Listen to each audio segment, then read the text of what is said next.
up or down. It's 13 degrees and there's folk in the street and the sky.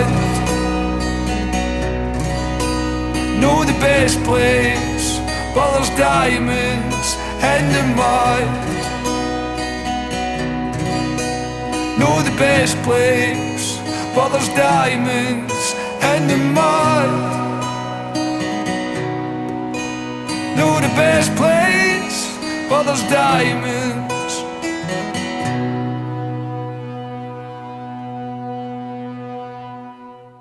All right, ladies and gentlemen, welcome back to another podcast. I want to call it a Christmas podcast because 'tis the season. But this is indeed a very special podcast, near and dear to my heart, as we have one of my favorite people on planet Earth with me here today in my basement doing the podcast. And it's not just for who this person is in my life or what she has been, but there are so many layers and elements to her history. A big reason why I got involved in the beautiful game. 50% of it is down to her, 50% of it is down to my dad. But there's an extra special driving force that propelled me, and it came from my mom. And we have my mom here with us today, Agnes Dickson. Hello, Agnes. Hello. Hello, Mom. Welcome to the show. Hello, my son, Robert. So the reason why I have my mom on here today is because she was never, ever a typical rah-rah parent. She always wished well, our teammates well, and she was so kind, she wished the other team well too. Always had a soft spot for everyone, but I believe her love of the game itself went far beyond an 80 or a 90-minute game when Steve and I were playing. And when Steve and I were playing, she was there for support. But that's not to say that I didn't feel anything other than that. But there is a big sense of enjoyment about the game from my mom. And I saw it in her when we were watching games on TV. It didn't have to be Scotland playing. It didn't have to be Canada. It didn't have to be anybody who we usually supported. She was just a lover of the game itself. And that came from her family. It came from her roots. And this big reason why I wanted to do the podcast is to discuss the roots, to discuss with all 8 people that listen to this podcast a little bit about what it was like living in the old world, coming from Glasgow, coming from the east end of Glasgow, coming from a city that is still known to this day as one of the poorest parts of the world in the Western Hemisphere. And not a lot of people know that. And there are reasons for that. So what I want to do, before I get into this first question, Ma, is my first attempt to make you cry.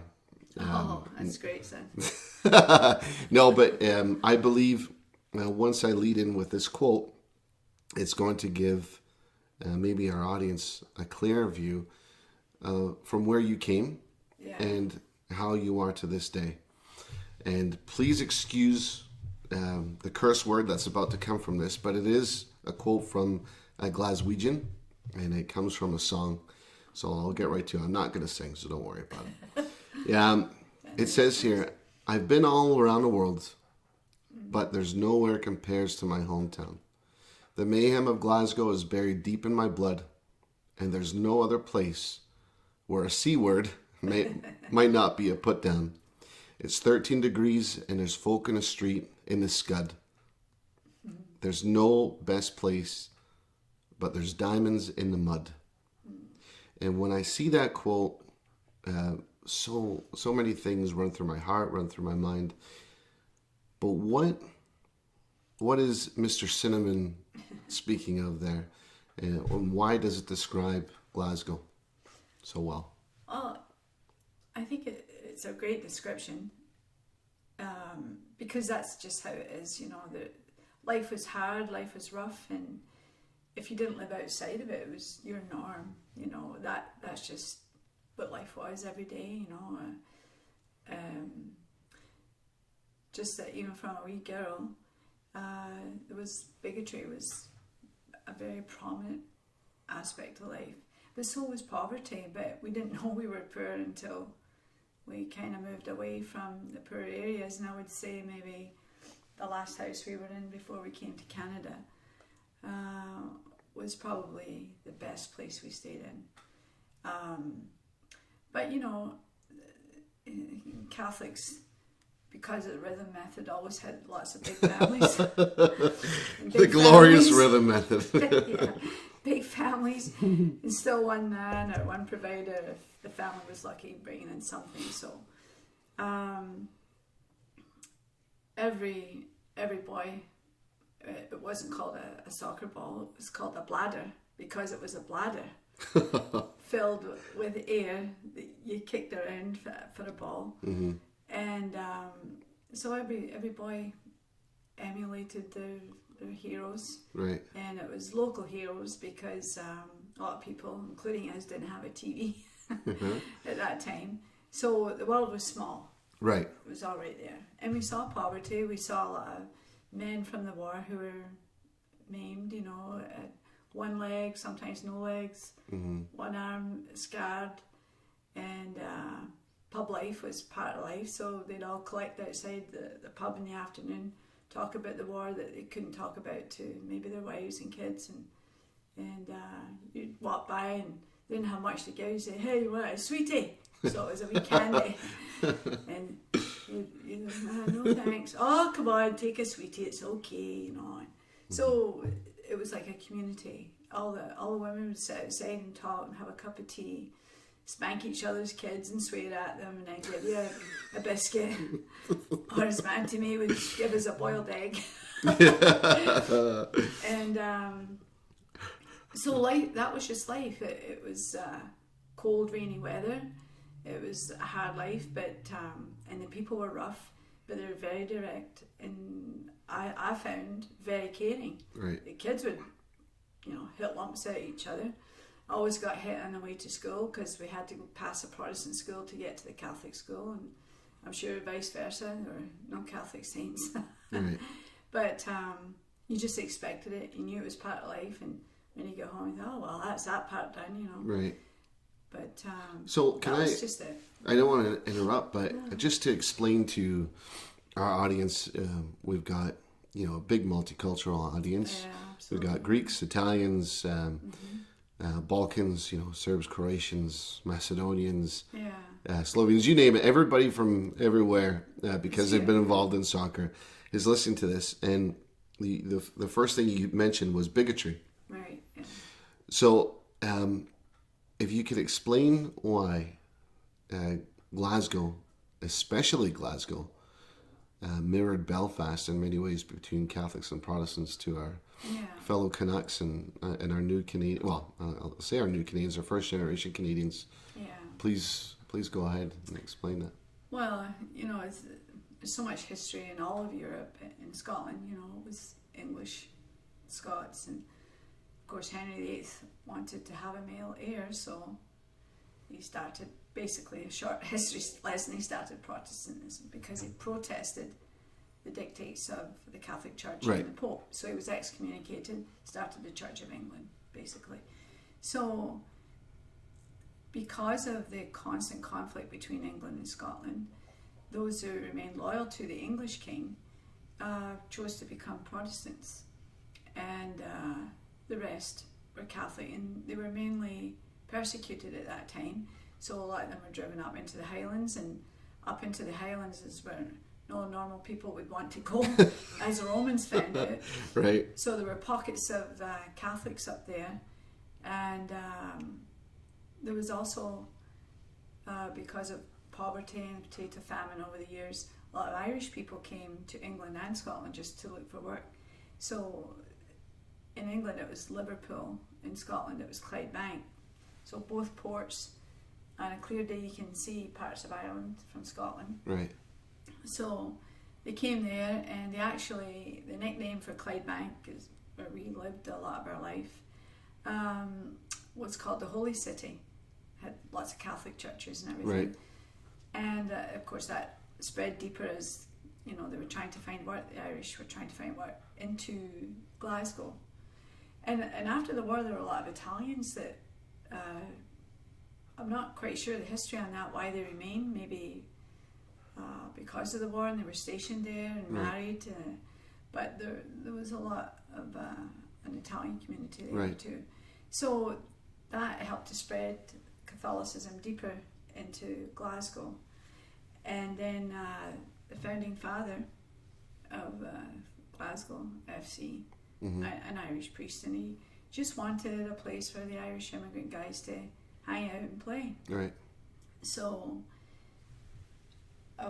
that developed not only a sports rivalry, but then Glasgow Celtic was always associated with Catholics and the Glasgow Rangers, who were sort of Scottish and Protestant, loyalists, I suppose. Right. You know, we never really labelled them as that as kids. We just knew that their uniform was blue. They're not Catholics, so that must be a Rangers guy, you know. Right. So they were quintessentially Scottish loyalists. They wore the colours of the Union Jack. Right.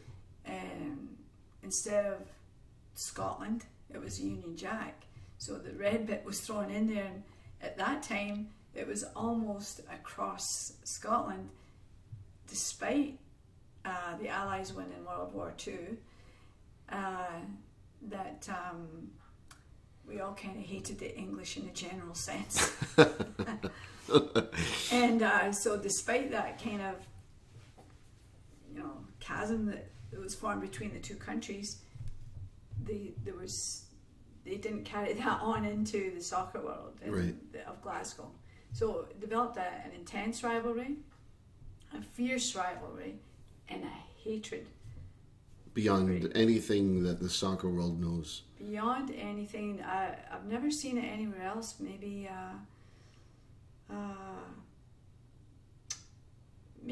terrible events that have happened in games, and hooliganism, and that kind of thing, but not the intense rivalry that prevented my dad from taking any of us to the soccer games. I think he might have taken my brothers once or twice, but absolutely no way would he allow me or Kath to go. Not that we were that interested at that time. Right. But or my mum wouldn't even consider going to a game, and he didn't like that people would swear in front of us and stuff, despite the fact that my mum swore every day in the house, and my granny. But he just didn't think that was proper for us to go. So, I mean, I read the statistic that at the turn of the 20th century, that there were 64 anti-Catholic societies established in Glasgow and the Lowlands. And, you know, I think for a lot of people listening to this, they can draw comparisons to the war in the former Yugoslavia. You know, sectarianism, hatred, and things like that. And I know for the most part that if you take that into soccer and you try your hardest to extract the political element of supporting a team in a fierce rivalry, could you at all for 1 second go back in time and remember, and I'm certain that, you know, that your father or my grandfather would have said that he would have given you elements to say that, listen, this whole bigotry thing is out of order, right, kind of a thing. But how many times were you introduced to Protestants who you knew were they didn't buy into it? How many times were you introduced to Catholics who you knew just didn't buy into it? And did you know that at that time when you were that young, or were you kind of ingrained in an environment that said, well, it's us versus them. Here's a line in the sand. I'm getting my butt beat every day going to school by them. And as you said, it could be exactly reverse in another neighborhood. But how much did that that shape you? Did it create you into a mini bigot at that time? Because I could never imagine you having ill will towards another person. Well, if that's the case and that's true, I think that's a compliment to my mum and dad. My mum's sick sense of humour. She used to pretend that she was going for Rangers sometimes, just to bug everybody. Right. I mean, it was. I guess it was ingrained as far as there was definitely a difference there, but I would say that if the two teams were playing, we'd always go for Celtic. Always. Mm-hmm. Never once did we ever even consider going for Rangers. And the reason for that was we knew that Rangers would never hire a Catholic, whereas Catholics, Celtic didn't do that. Catholics didn't matter what your religion was. If you were good enough to play, you get offered. But I credit my mum and dad so much for that, growing up in such an environment, because by the way they brought us up, they insulated us not only from the bigotry, but from some of the bad things that come with being poor. So we were not allowed to slip up in the way we spoke to each other. We had to. In what way? An example: if I wanted something and it was Uncle Eddie, and I would say, "Give me that," I get a belt in the back of the head sometimes. Or, hey, what are you talking like that for? Yeah. And I say, "Oh, I'm sorry, Eddie. Can you pass me that, please?" So that was started at home. Mm-hmm. And we weren't to say shut up to each other, though we did a lot of times. We get into fist fights and everything else. We were no angels, but we knew it was wrong. Right. And in spite of that bigotry and our natural bend, because we were in school, when we said our morning prayers, before recess prayers, after recess prayers, before lunch prayers, after, and so on and so on, we also had a prayer included in that whole litany that prayed for Protestants to become Catholics, so they wouldn't go to hell automatically, no matter if they were the nicest person there. Oh yes, led by the nuns. Oh boy. So, my parents were not, didn't buy into that whole thing. You're automatically this if you're a Protestant, automatically that if you're a Catholic. Right. And we were basically taught to judge our own behaviour based on what we were taught at home, and to like most people unless they gave us a reason not to. Right. And then it was fair game. So we were in that sense quite insulated. Like I remember saying to Uncle Eddie and Uncle Stephen and Auntie Kathy a few times that it's one of the reasons I hated school, because I felt outside of my home that the world was very unjust, except for the diamonds in the mud. And there were many, but there were also many more bigots, people that were socially unjust, people out of poverty and desperation would resort to violence, B&Es, gangs developed as a result, so it wasn't safe after a while to go out. Right. But at home, none of that existed. The world was fair. Justice was meted out accordingly, particularly by my dad. My mum was more given to fits for whatever reason, a whole other story, another debates. But certainly there was a lot of stress put on her raising 4 kids in a poverty-stricken area. Right. I was born in a nice home that came with a job that my dad had as a Class A mechanic. And that happened a lot in Scotland. And when his boss retired, his new boss was not Catholic, and he was let go. So we had no home, and he had no job. And we went to a thing called a single end, which many people, if they're listening from Glasgow, will absolutely know and remember. And it was, let's see, we could say maybe a 15 by 12 room. Really? That 4 of us lived in. That's where Uncle Eddie was born. And the stove and the toilets were all shared. And somebody even stole sausages out of my mum's pan. One time shared it. So, that's how desperate people were. Sure. And from there, you had to go to ask a factor if you could, you were expecting another baby, could you get a bigger house? And they went to the factor, and as Catholics, we were given the attic, the top of 4 flights of stairs, 2 bedrooms, 1 big room, and a shared toilet out in a landing for another family, which was a real step up for us. And no hot water, no bathtub, no showers, and a sink for washing dishes and stuff. And the only reason they got that is because Nana had Uncle Eddie. Is that right? So that is the background. But had we been Protestants, we might have been better off in a different place. You know? But I mean, we, I suppose in a sense, we all thought through religious teaching in school that we were all heading for a better place. So we kind of it's okay to suffer now, yeah. It's okay if I suffer now, something better. Right.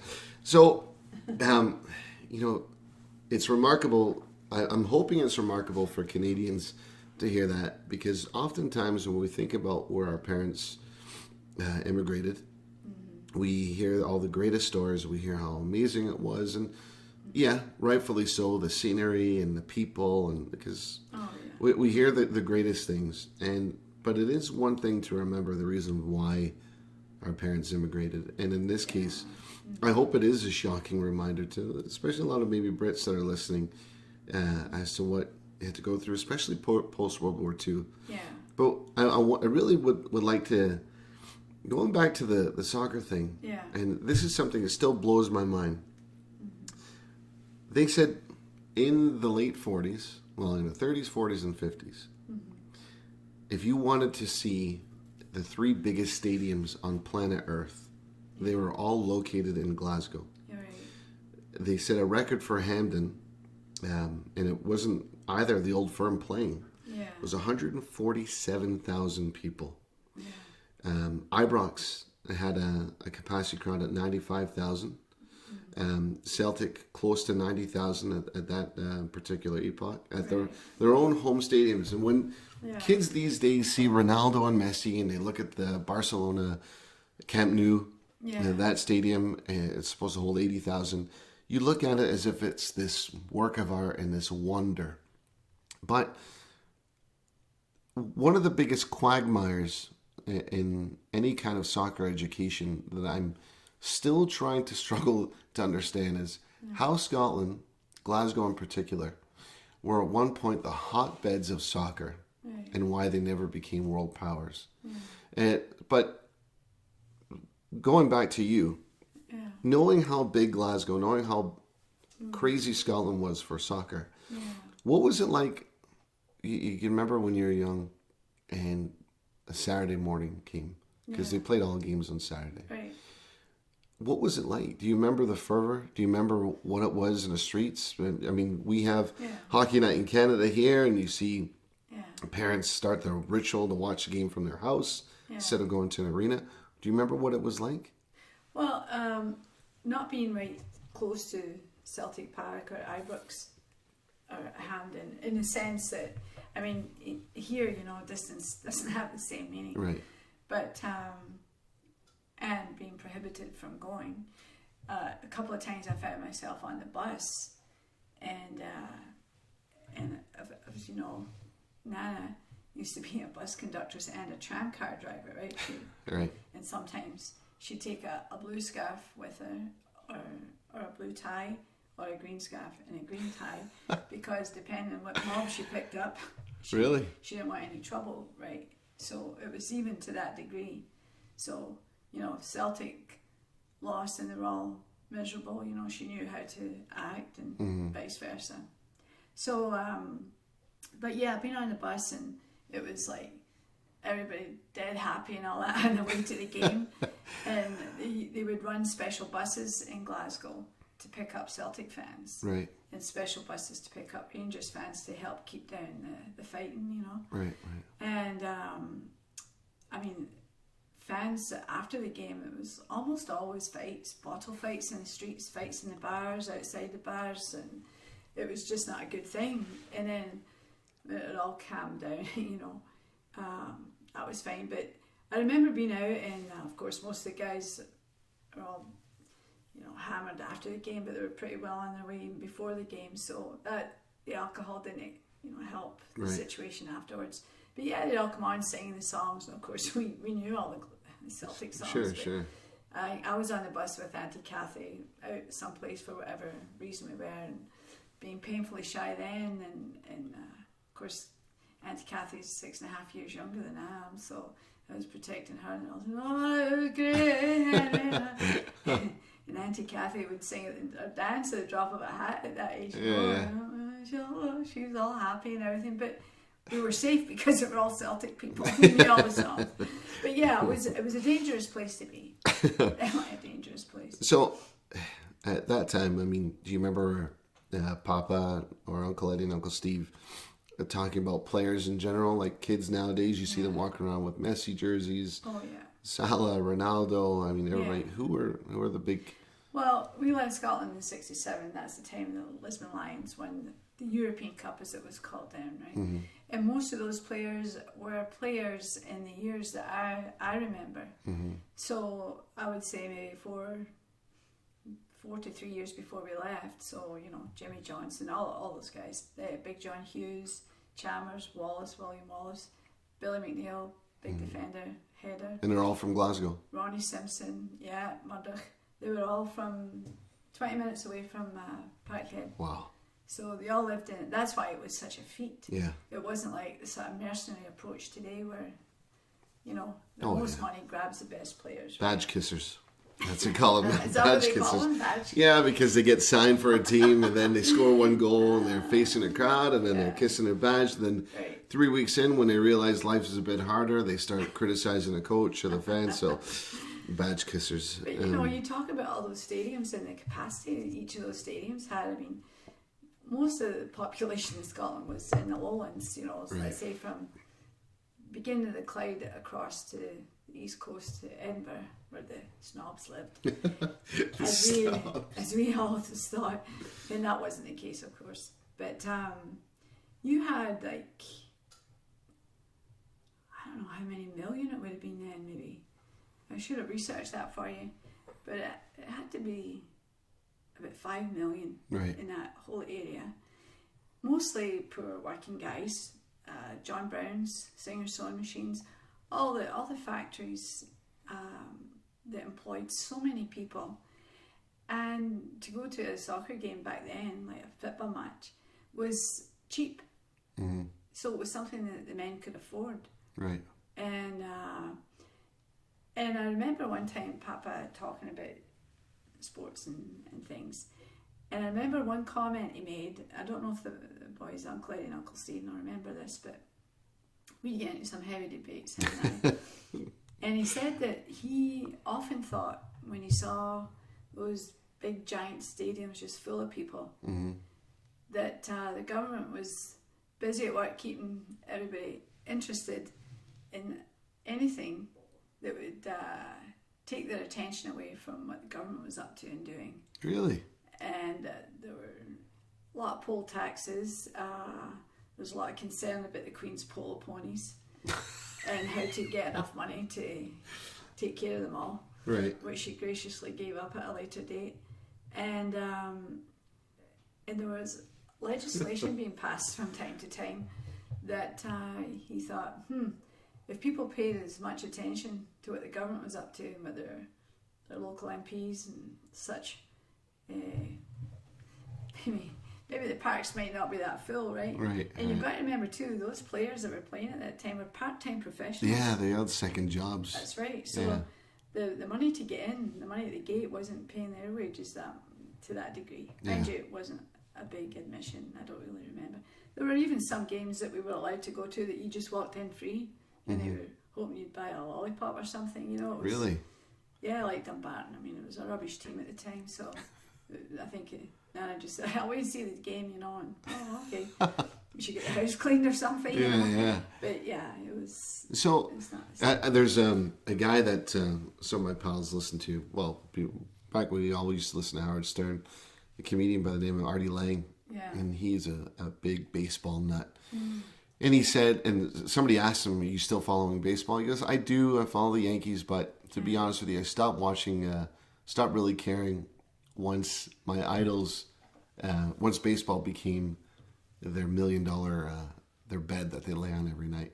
I used to love it better when I knew of a guy who played for the Yankees who was great, playing during the game, and then I knew he was a carpenter on his off nights. He goes, I love that because it built characters. And I remember hearing stories about the old Celtic players that once they broke into the first team, very few were full-time players, could dedicate themselves to the game. Right. But there's something to be said about that because, again, I'm not quite sure what's happening now, but 18-year-olds, 19-year-olds becoming multi-millionaires is a big, big problem. It's so hard on the person too, like these young kids that kind of get that quick fame and wealth. Right, and they stop working as well. Yeah, that's right. They really do, and there's again for another discussion, but I think that that's part of the whole romance to this era, which is why I think that still a lot of people are fascinated by it. Yeah. So, having grown up in one of the toughest cities in Britain, in one of the poorest areas, confronted by bigotry, sectarianism, poverty, 1967 comes along, ironically the year that Celtic wins the European Cup. Yeah. And the new world awaits. Right. And I remember you always telling me the really sad song that was playing when the ship left to go to Canada, Will You Know Come Back Again?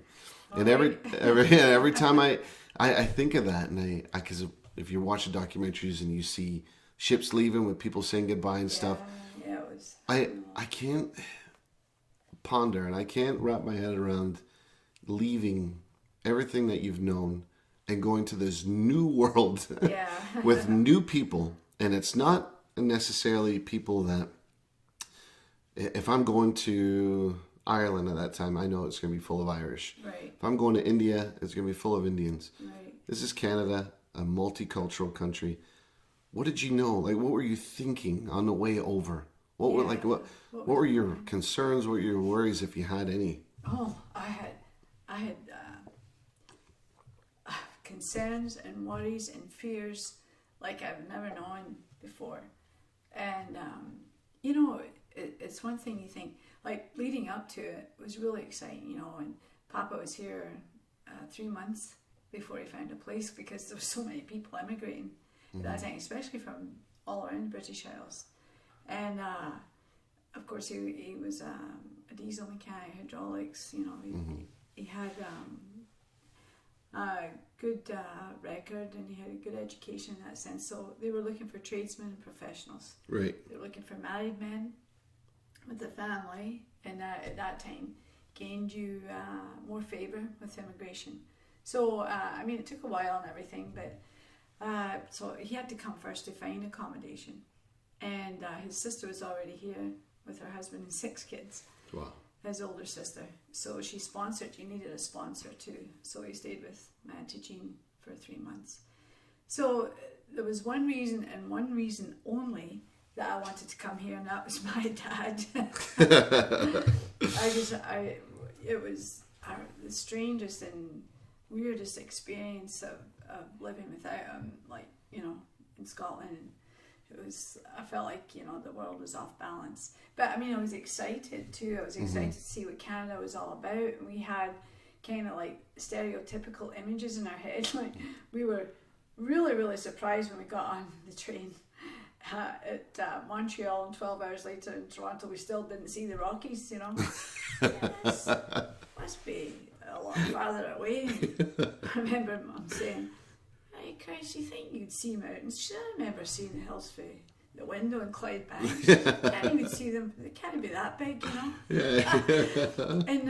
And we expected a parade of Mounties when we got off the train. And these guys and their horses and all that. So it was kind of like the stereotypical thing. But I was very insecure as a young girl, and I was 13 at the time, and I was thinking that I was going to land in this country full of all big, healthy cheerleader and athletic types for some reason. Like you see in the movies, we kind of equated Canada with the States. At Hollywood, with the Hollywood version. And the only sort of Canadiana type movie that I'd ever remember seeing, which of course was made in Hollywood, was Indian Love Call with Nelson Eddy up in the Rockies. He's mounted police outfit on, singing a song to Jeanette MacDonald in a canoe in the lake, So I was kind of expecting a more picturesque. Mm-hmm. It was like coming to a wee Glasgow in a sense. Right, especially in Windsor. Except, we were just so happy to see Papa. So it was a new experience. I was worried about school, that I wouldn't be smart enough, or that I wouldn't be as advanced as what I expected everything to be here. Right. So it was more from a perspective of somebody who's 13. I knew it was life-changing, life-altering. But when we got on the boat to go, like the wee small boat that took you out to the big liner that was going to cross the Atlantic, which we all had to go over, its name being the Empress of England. Oh. We wanted to be on the Empress of Canada, but we missed that boat. But so that they had the paper on there, and you talk about like diamonds in the mud, and you grow up with people like that. You just know some people are always going to be counting on them, and that they're always going to be there. Family, friends, neighbours, people you don't even know. Right. And we got on there, like it was like every dock worker in the place, and of course all the friends and family, the people that were emigrating, and everybody in a ship all wailing and moaning and crying because they were leaving, and some wishing they weren't going. And I remember like I had a big lump in my throat, and I couldn't really talk. I was like in shock, and they're all waving and that, and when I would wave my hand to somebody, a whole bunch of other people would wave in response, and I was like, well, wait a minute, why don't we just tell Dad to come back? Yeah.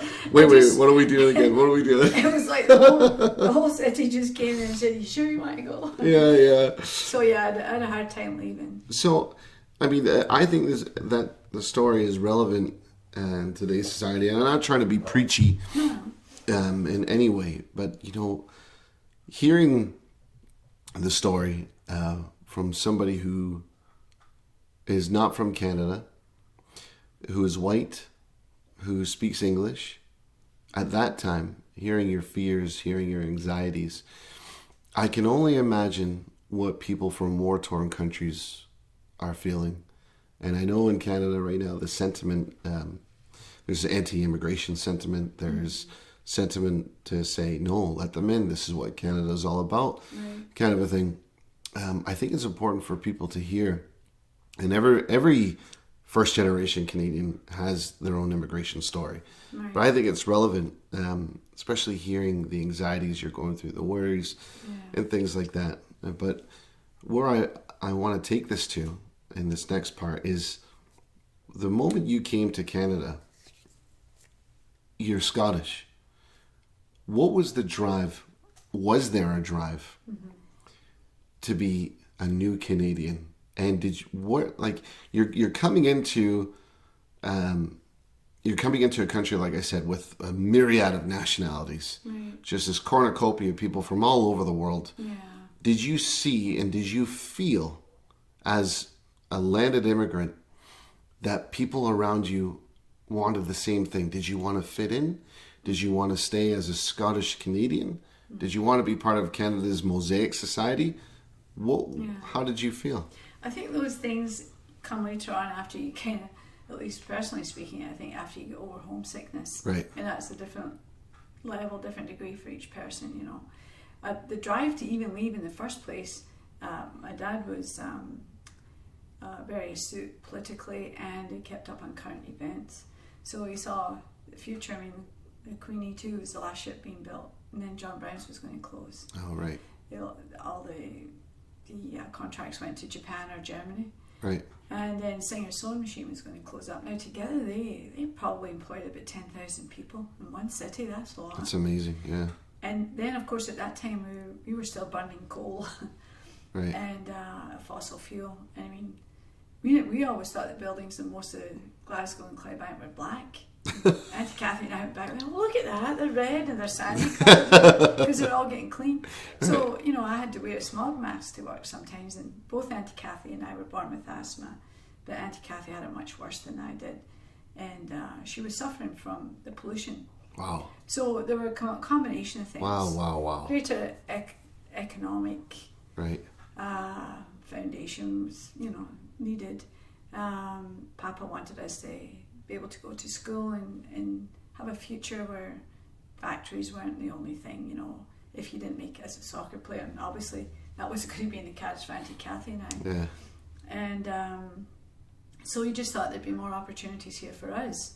And he and Nana obviously decided that any sacrifices that they made were going to be worth it for our sakes, right? So, but I mean, when we came here, we lived on Church Street. It was an upper duplex, but the kitchen was downstairs, Right. and we thought it was a mansion. It's not giving you an idea. I mean, we to see the homes here, the size of the cars, the roads. I mean, it was just like, wow, what a country, you know. Mm-hmm. And you know, we got to meet our cousins and our auntie and uncle, and that was great. So that helped the homesickness a bit.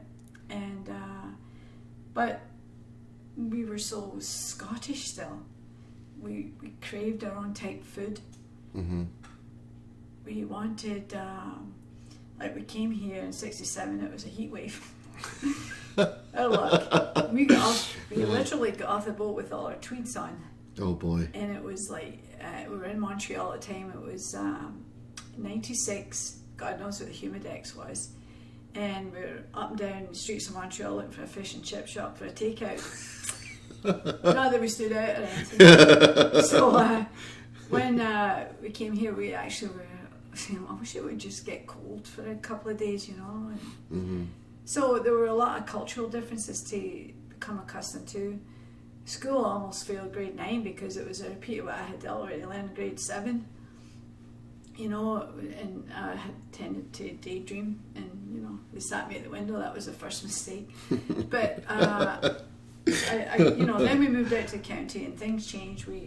I remember I was here about maybe middle of grade 10, had friends and stuff, and you know, Uncle Eddie, Uncle Steve were playing in school and different sports and all that. We always kicked the ball around all the time anyway. Right. But, you know, they were getting into basketball, different things. They get skates. And one of my funniest memories is going with my dad and Auntie Kathy while Mum was probably making Sunday dinner and going to the arena downtown where the Spits played. Yeah, yeah. And watching Uncle Eddie and Uncle Steve try to skate.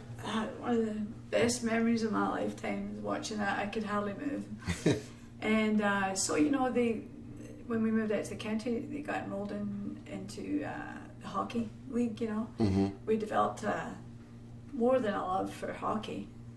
And, of course, Papa went right away, Montreal Canadiens, they must all be Catholic, so. But that and Uncle Steve liked Chicago. And, you know, like we were getting into what Canadian life was about, and we had many friends from all over.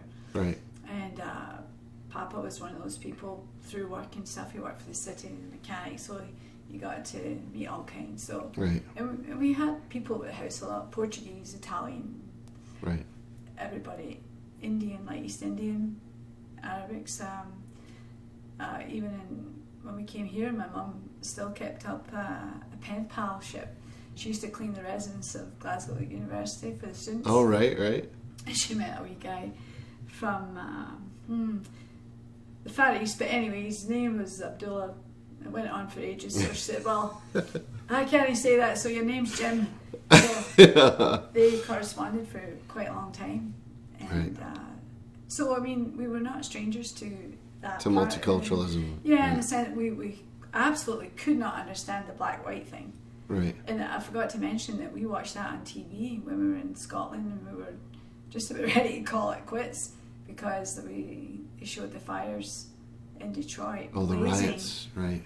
Yeah, from all the rioting there, and it showed the residents in Windsor at the riverside watching it. Jeez. And my mum was terrified that they all might swim across and start lighting up fires in Windsor. Really? So we were in awe of that. We said, why don't they like each other just because one's black, one white? There've been people from the West Indies and Britain forever just because of the colonialism philosophy of the English. Right. So we were used to colour differences, but it was just as bad as the bigotry, in a sense, right? Sure. So we had to sort of educate ourselves as to what the problems were, you know. So, I get a break off of that, but you're in Canada. I want to discuss with you because you, as everybody can hear, you're no slouch to to that Celtic history, Scottish soccer's history, maybe soccer history in general. And I think a lot of people are appreciating that. But as a woman, as a young girl coming into Canada, what did you see in terms of the game itself? Again, you're seeing maybe things through other people's eyes, other cultures' eyes. Maybe different friends who are not used to playing soccer, friends that are used to playing soccer with your brothers. How did you feel? I mean, at that time, I remember you telling me a story in Scotland when you wanted to play soccer at recess or in a schoolyard, and I'm pretty sure you got punished for doing so. You were told that it was a game for boys. Right. And then Papa went over and straightened the guy out. I wasn't there for that, unfortunately. I think I've seen that. But you're in Canada, not that it was more progressive at that time. Did you have the bug to play? Did you have the bug? Always did. And I really enjoyed it. And how did it make you feel that when you were being told all the time that? In Scotland? No, here. Well, it wasn't as bad. I just, at the time in school, as part of the curriculum of phys ed, we were taught the game and some of the rules, and we played it just intramurally speaking. But it wasn't. I mean, any time I ever played a sport, I always had a competitive spirit. I mean, why bother playing? Right. I wasn't doing it just for a laugh. It was a laugh, but I wanted to win. So, but I liked to play by the rules. So it was not something where I felt or I believed that there was going to be any future for girls. I just thought, well, it's part of a new country, they're more liberal. Right. Had it been the later years, I would love to have tried to be better than what I was, Right. I used to be good as a goalie when I was tall, like when I was 9. But after that, I had not a bad shot, but I wasn't too bad on the wing. I could be fast, but I didn't develop, Right. I didn't have a lot of skill. So seeing how far the game's come now with women, professional leagues being started, the popularity, and thankfully for men watching women's games now too, hopefully it's going to become more on a par. But seeing the popularity of the women's game grow, how does that make you feel? Does it make you feel that you missed out? Make you feel bitter, or are you happy? Oh no, I feel really happy about that. It's just, it's nice to see a progression. I think all the young girls that maybe had aspirations like I did now have an opportunity. What I would like to have done, had it again been a bit younger and things been a bit different here, I would like to have gotten in the coaching. Right. I would like to have fostered, a competitive spirit, and a respect for the players and the game itself. Right. And in a psychological sense, to deal with losing and winning gracefully, but in a personal sense, to deal with losing, because for some kids, depending on the outside pressures, we've all seen that in games. It's so important to develop the importance of the effort, right, and how far, in a personal sense, you can go to what your best personal capacity is. Like to encourage that. So you sound a lot like Martin O'Neill. No. With his philosophy. That's good, I like it. So, moving on from that, you are watching your brothers play here in Windsor, and this is described to me by so many people. And Mike from the Running Shoe tells me a lot about the Windsor's golden era. Yeah. And it seems to me it was like, I like to describe it when I think of the Tony Teasel era, or when the Windsor Stars were at their all-time high. Yeah. And, Waggle Park, Micmac was packed for Windsor Croatia versus Windsor Serbs, and you had SS Italia, Hrvat, they had a team. Great team. And Hellenic. It was the golden era as we know it. And when you were seeing Uncle Eddie and Uncle Eddie play, I mean, Uncle Eddie got to the heights of the Canadian national team. Mm-hmm. Uncle Steve, I heard, was a ridiculous player too. Mm-hmm. When you saw them play, when you saw Ned and Papa talk about them, what were did you have concerns when you saw them play in Windsor at that time? Did you go, without hesitation to go see them play, or did you stay away from it? Oh, like concerns for safety and that? Anything. Okay, Yeah. the only concern I had that when you, there were big rivalries there too, but politically based. Right. So you had Croatia and Serbs, that's right. There were often fights. Right. At those games. And Uncle Eddie at different times played for both sides. And sometimes, if it was a big game, one that was heavier than the others, it meant a cup or making a playoff or something of real more importance than a regular league game. There were times Papa wouldn't want Auntie Kathy and I to go. And Nana went sometimes. But yeah, there were a few times I didn't realise how agile Papa was. I remember one time particularly jumped the fence and they were just starting to run at each other. It was over a foul. Right. And, I can't remember who the ref was, but I think he hightailed it out there as well. Papa's over the fence like a shot. He's like a wee bunny rabbit jumping over the fence. Yeah. But I just remember him grabbing his Uncle Eddie and he put his two arms around him and he literally lifted them. And then Uncle Eddie's tiptoeing, trying to get his feet on the ground to help himself run, and Papa just took him out of the fray completely. Wow. He didn't want Uncle Eddie to be injured. Who knows? Because they were kicking each other, punching and tearing lumps at each other, and even when guys would fall down, you see other people kicking, and he just brought Uncle Eddie back. I was right out to the car. They were gone. Wow. He wasn't going to wait around. What year was this? Do you remember? Yeah, I remember I was working at Sneaky Pete, so that would be 72. 72, eh? Yeah. Oh my gosh. But there weren't a whole lot of times like that. Sometimes with the Scots and the Anglo there'd be fights, or just fights over a bad call or something. Right. And, they always thought the ref was prejudiced because you always came from someplace. Most of the refs at that time were not Canadian. Right. They always had accents for the Far East, India, Germany. Right. All the different Hellenics, Croats, Serbs, and there were some great refs. Right. But I mean, it's a thankless job, as we know. So it is. It wouldn't matter what the call was, but it was never to the level that I experienced in Glasgow. It still didn't come close. Not even close. I mean, that was more like a walk home from school. No, I'm exaggerating. No, I know that what would you mean. be. But less animosity. Yeah, way less. In daily life as well. Yeah. So that being the height of bad tensions in Windsor, of Uncle Eddie and Uncle Steve really in the mixer in terms of their involvement in the game. Mm-hmm. You fast forward at 20 years from then, 1992, you get Steve and I starting to play for FC Nationals and all that. And, quickly after that into the senior game, it must have seemed like, Pussycats versus what you had seen or what you'd experienced seeing Uncle Eddie and Uncle Steve play. And to a degree. Yeah. There was sometimes you guys played the African Stars, or the team from Dearborn. Right, they can mix it up pretty well. Right, and even sometimes, right, with Serbs and Croats. Right. There were tough games.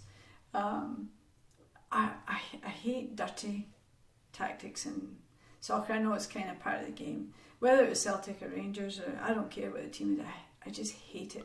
I hate when you have to play dirty to try and win. Right. I'm all about going hard for a good tackle, but a legal one, and not like career-ending maiming, that kind of thing. And I saw that sometimes when you guys were playing. It really made me angry. So for all the mothers and fathers listening, how did you compose yourself? And you're on a sideline and you see somebody who goes blatantly out to hurt a guy like Steve. Yeah. Right? Or anybody. But, I didn't really get a lot of I got bad tackles, but Right. Steve got him bad because he could be lippy at times. Right. So a lot of guys would, Yeah. try to exact revenge. I remember one guy telling him that I'm going to enjoy seeing you go back to MSU in a cast. Yeah. We're talking about a grown man. Yeah. And It's awful. Yeah. So how did you compose yourself? Because I think these things are really important and they're relevant right now because, the toughest thing about being a coach these days for big clubs, and clubs playing at a high level is not the kids. The kids are the best part. Yeah. It's the parents yeah. we have to deal with now Right. that are completely and utterly out of control. Yeah.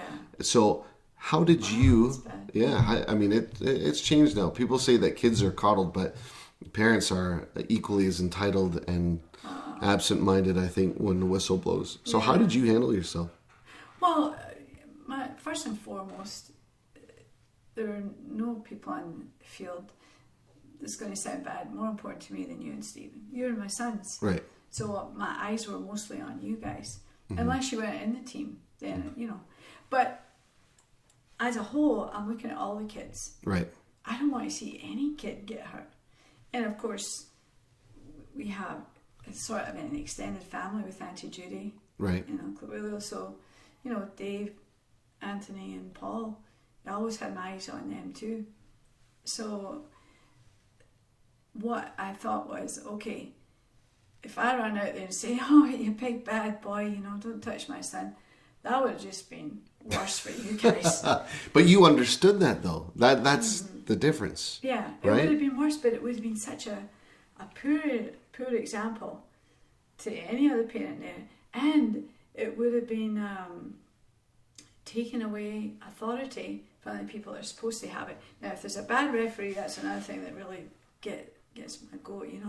I hate that, especially if one's very obviously biased or one's too scared. As being a big pansy that doesn't want to make a call, but the minute you lose law and order in anything, it just opens the door to all kinds of bad things. So I wanted to respect that part of the game.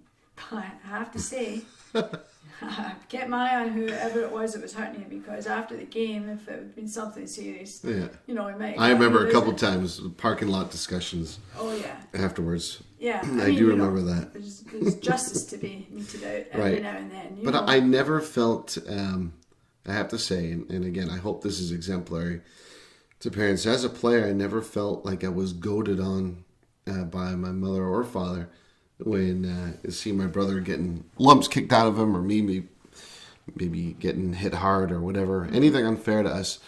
Nothing ever fueled the fire in a bad way. It was one of those things where not hearing anything from the sidelines forced you to get up and just get on with it. Oh, right, yeah. Right? The only time I ever heard anything is when I remember Dave Jazz got hurt. Oh.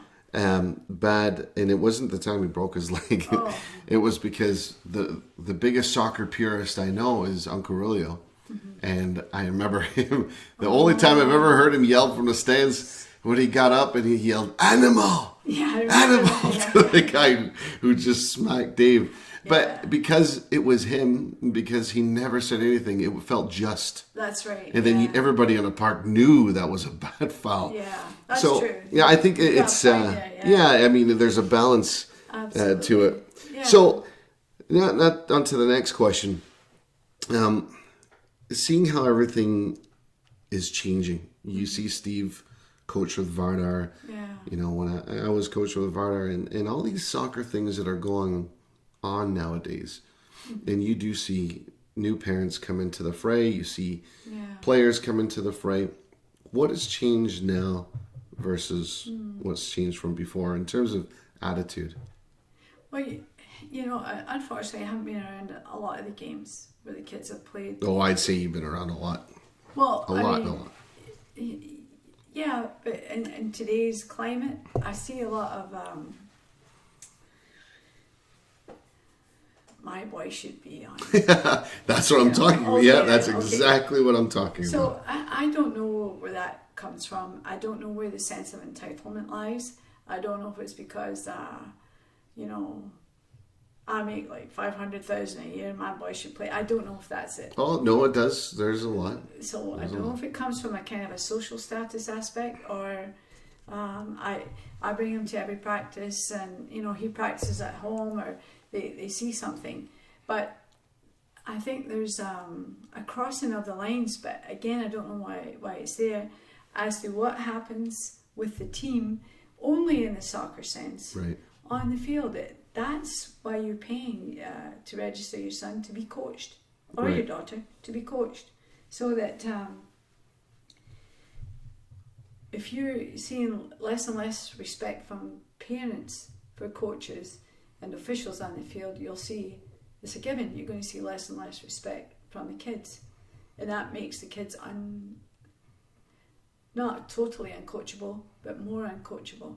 Because they're not so willing to listen and take to heart what it is you have to say. Because if they don't like it, oh, Dad, Mom, whatever. Right. And running that kind of interference, I don't like that. Like, to me, sports is not that far from any other aspect of life. Work, going to school, the way you behave in the house. You have to have a strong moral compass and a strong character so that you know right from wrong. Sure. And that you have to have a character that can accept criticism without defeating who you are as a person. If you kicked a ball and it didn't go in the net, that doesn't mean you're good for nothing. It means, well, better practice shooting the ball, period. Right. And where character comes in is, how much do you want to improve? How much do you want to help your team? Because you're not an individual, you're part of a team. Right. With individual effort that helps the team. And that has to be nurtured, and that starts with parents.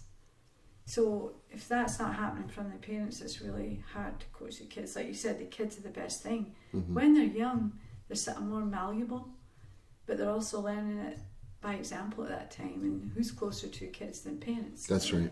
No, you're right. Often the best players, I think, these days have the best parents. I see the players excelling, and they have the most down-to-earth parents. Yeah. They're the ones having the difficult conversations with them on the way back home, in the car. If the kid's crying or whatever, it's, but the ones that feed into them, they're the ones that are their biggest crutch, their biggest detriment. Yeah. So I'm glad that you said that. The other thing, though, too, son, is the role models of today. I mean, there's some great ones, but there's a lot of rubbish role models. Like, you've got great players like Neymar. I mean, what's he doing?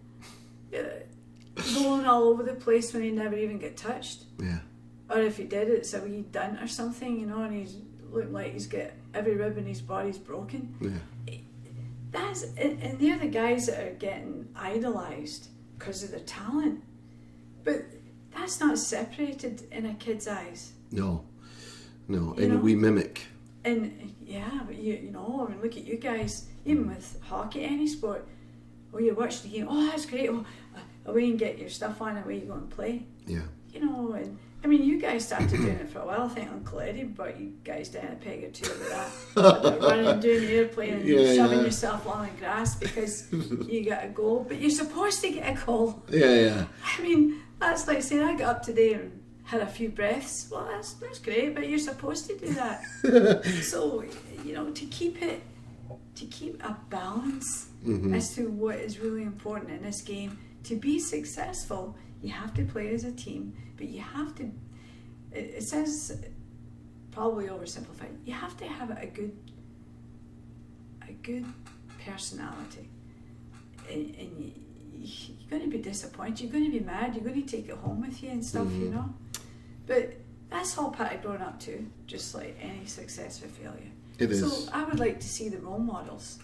Like, we had hard men as role models. We had men that would get down and get kicked around, get up, start playing. Oh, there's no time to moan right now, I've got a team waiting for me. So I know like the hand of God thing for Maradona. I was just going to bring that up. Jeez. Maradona's one of my heroes, believe it or not. Yeah. I think unbelievable talent, and I love watching him play. I still watch some of his clips today. But, I mean, I don't hold that against him so much because what was he going to do? Say, no, that's not a goal. So Ma, I have to interrupt you because I need to paint the story to everybody listening, because one of the questions is, how did the Falkland Islands go down in our household in the 80s? Presuming that you're immediately on the side of the British from this person rolling the question, but I'll half answer this. One of the biggest debates / arguments I've ever had with you, and this is a good thing. It was for the first time in my life, I had watched a documentary on the Falkland Islands. Yeah. And it's hard when you see family members coming from that country, laying their dead on the screen, and people holding up flags and victory on the other side. It's a really hard pill to swallow, and as it is obviously for anybody. But I remember as soon as the documentary was done, I remember seeing the look in Dad's face. He was kind of angry, kind of defeated at the same time. And I said something and I regret, because it was like you took me up in the air and you pile drive me with the verbosity. Afterwards I said, but we got him back with the hand of God. And I summed up a war, a bad war, a stupid war. And then I kind of wanted it to end in a way where the Machiavellian act of Maradona got the better of the English. And you had a laundry basket in your hands, and I think you dropped it, and you came back and you took a strip off of me, one side and up the other. And you gave me a telling off to say, if you have the talent and grace that Maradona had, the last thing you need to do otherwise is cheat. Right. And he cheated, and he didn't need to do that, and you can't celebrate or look for righteousness through an act of deceit. Right. And I remember I was so angry with you because you were right. And I was angry, and I was looking for all these ways, I was looking for all these arguments to get back in and say, no, she's wrong, they killed us, and not knowing Argentina had started the war, not really knowing much of the background, and not seeing it through the eyes of Maradona at that time. You're just happy that they beat them. And then I remember looking back on the game, watching that game with Steve over and over again, thinking, man, we could have won this game 4-0. Oh, yeah. If it weren't for the last 50 minutes when they introduced John Barnes, it would have been a cakewalk. Did Maradona need to do that at 1-0 up? Probably not, obviously. But that was my biggest lesson in ethics at a very impressionable age. And so I would urge parents, don't think that you have to choose all the time to really get into your kids about teaching them a lesson or have a healthy debate. Because I'm certain that debate helped shape me of how I see things and be critical of my own cultures, my own allegiances and things like that. So I was meant to thank you for that. Yeah, really. I don't even know if I agree with myself. No. But no, I don't even know, just to say about that, I don't even know if Maradona actually went up with that intention. Oh, he did. He said it afterwards. Oh, he did? Oh, well. Because Shilton was 6'1" or 2", and you got this half pint guy size, knowing that I have to do whatever it takes to get the best of him. Yeah, and some people believe that's enough in itself, right? When you don't get a red card for it in those days, you don't think twice about it. But these days, you have to think about so many other things. Yeah. But again, so leading from that, I feel like I've got off topic because there's so many things I wanted to ask you to structure this. But I'm going to go right into some questions for you. Okay. What did your parents say when you married a crazy Argentinian? Well, the first memorable comment came from Papa when I introduced him to Dad, who knew, I think, 2 words at that time. No, 3. Good morning and hello. But so I introduced him, and I said, Dad, this is Julio that I've been telling you about. Right. I had to say Julio because he couldn't say Julio, and he could never say Julio, so I always called him Julie. So he looks at him up and down, and he goes, of course Dad stuck his hands out, he shook his hand, and he looks at me and he goes, where's his bow and arrow? Dad had long black hair then, the whole hippie look was in and stuff, and of course I was a flower child, so I thought he was great. But yeah, so I mean, no, and then I asked if I could bring him home, and he came home, and Nana said, oh, hello, son. And she looks at me, she says, he was dead skinny, Yeah. And she says, Christy, wouldn't you make a good pot of soup? Sit down, son. And she shoved him into the chair and she made a big pot of potatoes and me with pie paste. And Dad used to eat really slow at the time. Pick up a wee bit and put his knife fork down. And she said, "Oh, he doesn't like it, you know." But anyway, we got to know him. But they got to just love him. Yeah. You know, Papa couldn't do enough for him, and he did a lot of things for him, and Nana got curtains and stuff, and it was really a storefront. So no, it was great. And of course, Uncle Larry and Uncle Steve, that was just a field day for them. That's good. So the second question, beyond your brothers, who else in your family played at a high level in Scotland? In soccer? Well, Papa was a good player, but he couldn't go very far either, because he was working when he was 10. He's one of he had 2 sisters die, so his dad adopted nieces and nephews, so there were 14 kids in that house. Wow. And so World War II. There's that little thing, yeah. So he worked as just learning. He drove the buses when he was 10 years old in the depot, and then he became an apprentice. So, but I heard he was a really good player, but I don't really know anybody that played at a higher level. Right. The opportunity just wasn't there. Interesting. Okay. All right. This is a great question. What's harder, being a Protestant supporting Celtic or a Catholic supporting Rangers? And in my time in Scotland... Sure, let's say your time. I would say, for me, it was definitely being a Catholic supporting Protestant.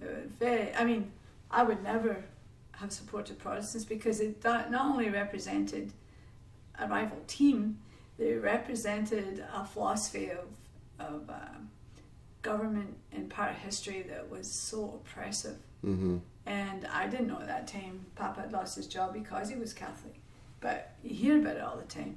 Right. Yeah, no, I'd never get in. I don't kick with the right foot.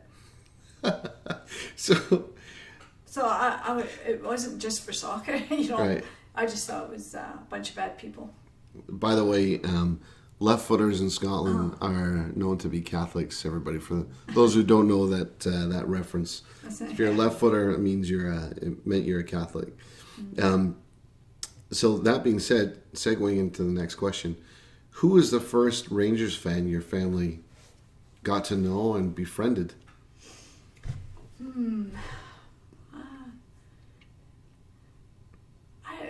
I can't really think back to any early times. I mean, Papa always, well, at least to my memory, he would acknowledge a good player, regardless.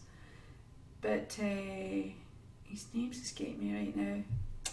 Ali McCoist. Ali McCoist. McCoist, I would say the first one that I felt was a good guy. Right. And I liked the way he played. There's another guy I'm thinking of with curly hair. No, I'm sorry. Maybe I should rephrase the question. Who was the first Rangers family? Like actual friend? Family. Yeah. Oh, like friends or family that you didn't care about. Oh, we always had Protestant friends. Yeah. Even when we were wee. Yeah, I mean, we lived in a close, tenements, but the people on the lower floors were usually Protestants, right? Right. So, from my early stage, Moira Watson, that was her name. Wendy Craig, 2 Proddies. And every house we stayed at, Nana moved a lot. Every house we had, like, even the last house we lived in, the upper hill end was mostly Catholics and the Protestants were at the lower end. Right. And we all played together. And what about here in Canada? Oh, in Canada, we just thought it was wonderful that nobody even asked you what school you went to, because if you said Saint, they knew that they were fine Protestant and Catholic. Right. So there's nothing like that in the Scottish club? No bigotry? Oh, in the Scottish club, yeah. There was bigotry. But my mum and dad never really got into the Scottish club till we were here, maybe 4 or 5 years. Right.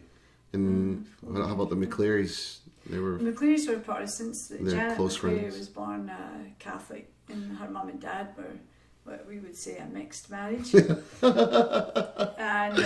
they were our friends, and they had friends, Bill and Nan Muir, and they were Protestants, and, you know, Nobody it was cared. much easier to do here. Right. But I mean, it still existed to a certain degree, and of course there was the Mason thing that we always kept ourselves apart from, Right. and it was offered to Papa a couple of times to help us get ahead in life, and no, just Right. he wouldn't do it because it meant the exclusion of other people, whether they were Catholic or not, you know. Right. So you can't get ahead on stepping on the heads of other people. That's not the way you wanted to do it, you know. So I got 5 quick fire questions for Okay. you. Right? Pretty easy. Closing off to the end. Nope. There's no way. No way. Okay. So we're going to see if we can answer these in quick succession. Who's your favorite soccer personality ever? Oh boy, there's a few that are popping into my soccer personality. Oh, that's kind of tough, you know. I'm thinking of old guys and new guys. I'm going to say Billy McNeil, Billy McNeil? Yeah, good Who's guy. the favorite coach ever? Jock's team, Favorite player ever? Maradona, Oh, your favorite team? Obviously. Celtic, Least Okay. favorite team? Rangers. Is Scotland ever going to win a World Cup? Oh, not the way they play now. No? Never happened. Female team? Canadian soccer team.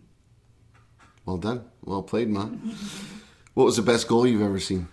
Oh boy, there've been some magic goals, eh? Well, I think Maradona was involved.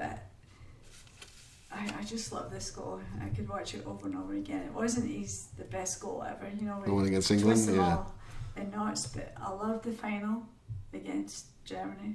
Big Briegel. Oh, Hans-Peter Briegel, yeah. And he To Burachaga. passed to Burachaga. And I could cry every time I watched that. I love that goal. Did you hear Dave Jazz's anecdote? Yeah. It's over. That's great, eh? Okay, speaking of that, because it is a new segment on the podcast, your favorite Dave Jazz story. Oh my God. Which one? Out of the hundreds? Well, let's see. He did so many. Actually, it was just a wee boy. A wee boy. We were living on Parent Avenue. And I forget what Auntie Judy was, but anyway, we had David over. I think we must have been about maybe 6. And I said, oh, we bought some treats. We'll watch a movie tonight and we'll have treats. And he said, do you have kips? Because he couldn't say chips. And I said, yeah. He says, I want them right now. I want them right now. Auntie Agnes, I want them right now. I love that this is going somewhere with chips. Yeah. And you were so like self-righteous, you know. Yeah. David. And anyway, so I said, okay, look, I'm fine. Okay, give him part way because I wanted him to eat. And I don't know if, I'm sure David's had enough stories. Like, they literally had to stand on their head, Auntie Judy and Uncle Aurelio, to feed this boy. Because he wouldn't sit still. And they would do everything. They'd run around the room with a spoon to say, here comes the airplane and stuff, and then he would open his mouth, just shut it at the last minute. Not Dave. Not Dave, no. The spoon would go flying, pass all over the floor. And then Uncle Aurelio would give it a try. He's going to go score now. So this is how it was, right? Yeah, sure. But, so I said, and Auntie Judy had said, please try and get him to eat, because she was worried Sure. that he wouldn't eat. So I said, okay, what does he want? He wants pasta, okay. So I've been trying to get him to help me cook. No. He kept trying to go for these chips. So while he wasn't looking, at least or so I thought, I put them in a cupboard underneath the counter, right? And it was like a lazy Susan. So I don't know how he did this. And I'll tell you, I was up to high door. I thought somebody had come in and kidnapped him or something. He opened that when I must be busy with you or Stephen, because he was just a wee baby then. And he wedged himself into the corner of Lazy Susan. And how he opened those chips without me hearing them. He's sitting in there We had a bag of chips. And I thought, where is he? Is he upstairs? I said, boys, where's David? David. And I thought, okay, I'll kid on it again. David, are you hiding? I can hear you. And I thought he's going to get excited and make a noise. Yeah. Not a sound. David! I'm upstairs in every room. I'm downstairs in the basement. I'm in the toilet. I'm looking. Where the hell? Even to the point where I went and opened the washing machine to see if he climbed in there. David? David, and you started crying because you're thinking somebody's lost. Where is he? Somebody must have come in and grabbed him. I'm going, David, David. And then I just heard it. Crunch. I love that this is your story. It involves chips and David and hiding. And I opened it, and he's like a Houdini, you know, legs and arms everywhere, but somehow managed to get his skinny hand out, get into the bag of chips and still eating. And his legs up in the air and everything else. Is he trying to get him out of there without breaking one of his bones? Because I didn't know how to do it. It took me ages to get him out there, and of course, he had eaten almost all the chips, so it was bucket and throw up time the rest of the night. And that was my story, and of course, I never told Auntie Judy, so so you're out of yourself now. First time she's here. Oh, that's great. Yeah. Okay, we got one last question here, and then I have a request, because it's my podcast, so I'm going to ask a favor of you to go out. But this question, if, it says here, if aliens were to come to planet Earth and you had to describe Glaswegians in one word to aliens who didn't know anything about Scotland or Glasgow, what word would you describe? Kind-hearted. Kind-hearted. Yeah. Heart's so cold. I love it. And right away I'm thinking, I never question somebody grammatically as brilliant as you. If the kind-hearted, is that two words? I'm like, no. Right again. It's one word. I love that. Okay, so now, because it revolves around Celticness and our family tradition and culture, I'm going to ask you to sing me a song. Oh my, you must be kidding. Nope. No. I know we haven't. This is the first podcast where there hasn't been liquor involved, so I apologize. We're just having coffee. But I would like Killarney, please. Oh my God! Nothing like a nice, wee, easy song like "I Belong to Glasgow" or something. No. I would like Killarney. I've got no loves left. Yes, you do. You could do it. No. And if you don't do it, I can edit it out. Oh, you can? Why you got? How are you going to do that? I could do it afterwards. Don't worry. Edit it out? Of course. What do you mean edit it out? Click. And just erase it, you mean? Yeah. But you said if you don't do it, I thought you had some past party where I sang or something you're going to sing. No. No, we can go to a different song, but I want a song to end this podcast. Well, if you get anything. Think about all the Scottish people listening to this. They need to hear your voice. I love your voice. Oh my God, it's not very good, I'm telling you. It is. And I'm still suffering from allergies. Well, have you got a wee Goldie or Excuses, by the way. Yes, I have I have a Goldie. So a wee Goldie, and then we'll give it a shot. Maybe. Or we're going to do a wee tune. Okay, Ma, here we go. Right, some Goldies in our hands. Slàinte mhath. Oh well. And here we have it, everyone. My mom to take us away with Killarney. Okay, my apologies to everybody before I start this. Okay, here we go. And my lovely son said he would not help me. So. Sorry. Alright, let's see here. An American landed on Erin's green isle. He gazed at Killarney with rapturous smile. How can I buy it, he said to his guide. I'll tell you how, with a smile he replied. How can you buy all the stars in the skies? How can you buy two blue Irish eyes? How can you purchase a fond mother's sighs? How can you buy Killarney? Nature bestowed all her gifts with a smile. The emerald, the shamrock, the blarney. When you can buy all these wonderful things, then you can buy Killarney. And with that, thank you, Mom. I love you. Thanks for doing this. And to everybody listening, Merry Christmas.